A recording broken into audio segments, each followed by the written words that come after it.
Welcome back to Children's Church. I'm so glad to have you here with me. And today we're talking about seeing is believing. We're talking about Thomas Didymus, also known as Thomas the Twin. It's because there were two Thomases in the disciples, so it's the ancient equivalent of calling him Thomas II, which I think is very funny.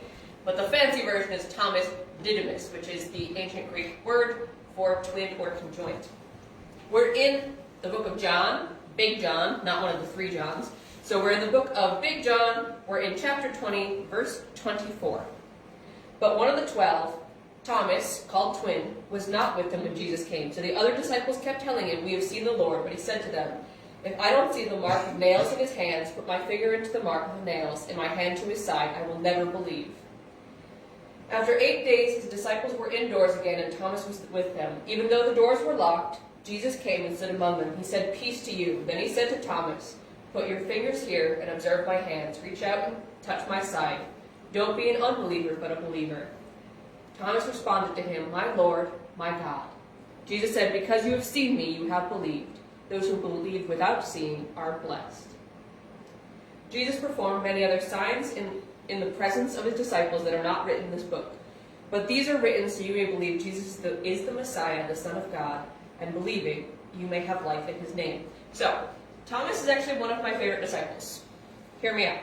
A lot of people call him Doubting Thomas, and I hate that so much. What? He watched his friend die, and he needed to see him in person to believe, so we call him Doubting Thomas for 2,000 years? We don't call Peter Sinking Peter because he sunk into the water, or denying Peter. No, he's the rock on which we build our church. So I just like to call him Thomas Didymus. Thomas was a faithful disciple. The other disciples ran away when Jesus was arrested. Thomas was willing to follow him and die with him. Okay, he needed a little proof.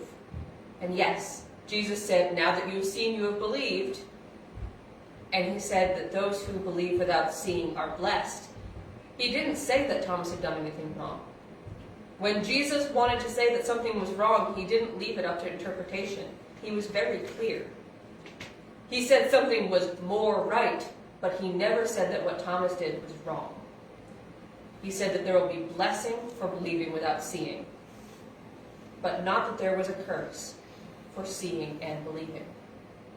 Thomas saw all the miracles of Jesus because he followed him faithfully.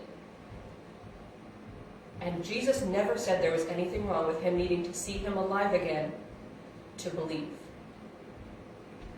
Because he understands how humans work. That's why God sent Jesus to us, was so that God could understand how people lived.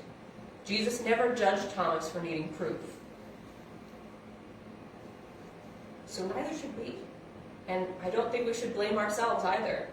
There are so many things in this world where seeing is believing. Yes, we are blessed that we believe without seeing when we are believing in God. But there's also a reason we give testimonies in church, because seeing is believing. And telling each other of the things we have seen and experienced help each other. That's the lesson I think we should take from Thomas. I'll be back next week with more Chronicles of the Disciples, or the Acts of the Disciples. That's what the whole book is called. And I will see you then.